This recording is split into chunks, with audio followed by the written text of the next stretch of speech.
You're the I'm one not saying that. who can't figure out if it was a good idea to kill General Soleimani, and you said it was bad. You don't believe they're trying to murder Trump? Yes, I do. Because Tucker yesterday had Ted Cruz on, and I want to show you, it's about a minute-plus clip of a promo that Tucker put out himself, and then we'll dissect. How many people live in Iran, by the way?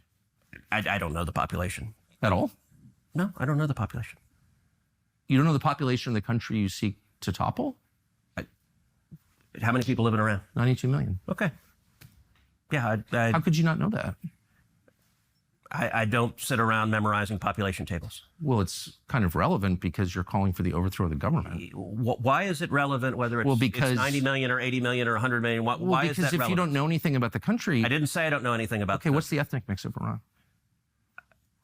They are Persians and predominantly Shia. Okay, this is cute. It's not even... You don't know anything about Iran. So okay, I am not the Tucker Carlson expert on Iran. You're a senator who's calling for the overthrow of the government. You're the one who don't know anything about the country. No, you don't know anything about the country. You're the one who claims they're not trying to murder Donald Trump. You're the one who can't figure out if it was a good idea to kill General Soleimani, and you said it was bad. You don't believe they're trying to murder Trump? Yes, I do. Because you're not calling for military strikes against them in retaliation. And if you really believe that... We're carrying out military strikes today. You said Israel was. Right, with our help. I said we. Israel is leading them, but we're supporting them. Well, you're breaking news here because the U.S. government last night denied, the National Security Council spokesman Alex Pfeiffer denied on behalf of Trump that we were acting on Israel's behalf in any offensive capacity. No, we're not bombing them. Israel's bombing them. You just said we were. We are supporting Israel. Israel. High stakes. You're a senator. If you're saying the United States government is at war with Iran right now, people are listening. Okay. All right, Win, I want to be as fair as I can possibly be here. So I will say that Ted Cruz, who I like a lot, was not like in the perfect way prepared for that because it was fairly obvious that Tucker was going to do the gotchas, how many people live there. And there's no way Tucker knew. He Googled it right before someone handed him a piece of paper or whatever. Ted Cruz should have been a little more prepared for some of that. The we line, he obviously butchered that a little bit. But everyone can see the game that Tucker is playing here because Tucker has put on all sorts of people in the year plus since he left Fox and never pushes back on anyone who says the craziest things. What do you make of what is going on with Tucker and from what you can see while being there relative to the American media landscape? Well, look, I think there's a few things happening simultaneously. There's a worldview about the Middle East that's one aspect of it, and then there's a big reaction against the neocon wars of the noughties, specifically Iraq and Afghanistan, and the trillions spent on failed wars. So there's a few things happening at once. I think a lot of people are waking up on the sort of they're not exactly anti-war, though they say they're anti-war, but they are anti the neocon. They're very unhappy about the neocon wars.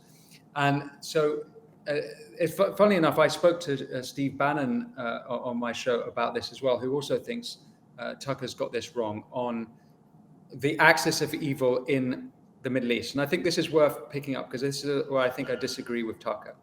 Now, he's reported to have relations with the Qataris, but which is important in trying to unpack this. Iran is, to use a sci-fi, seeing as you're talking sci-fi on your show, Iran is the mothership, right? Yeah.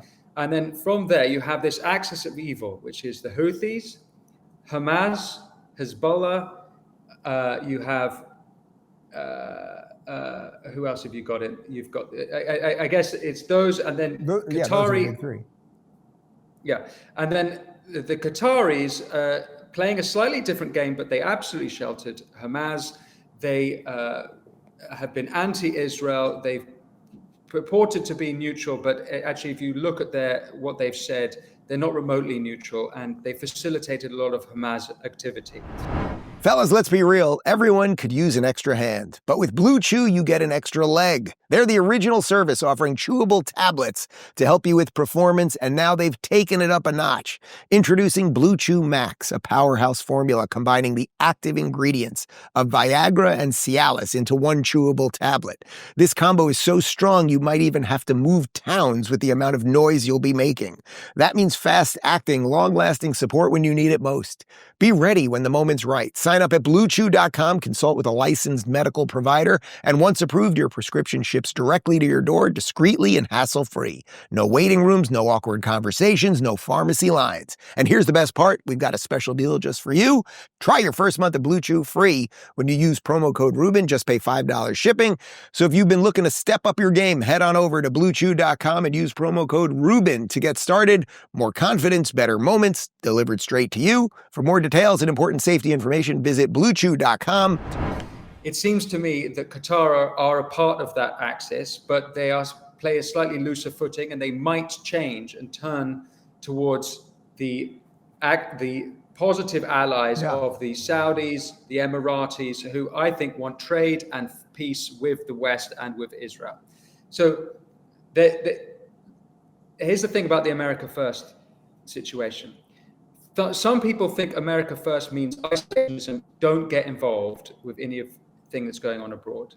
But another thing, and I think this is the interpretation of America First, which is what is the priority of America. Now, in that lens, if you look at what Trump has been saying for 20 years, he has said Iran cannot have a nuclear bomb. They cannot have a nuclear weapon. He's been unbelievably consistent with this. And that seems to be completely consistent, in my opinion, with America First. Why? Because Iran have said, since 1979 and the revolution, death to America. Consistently, death to America.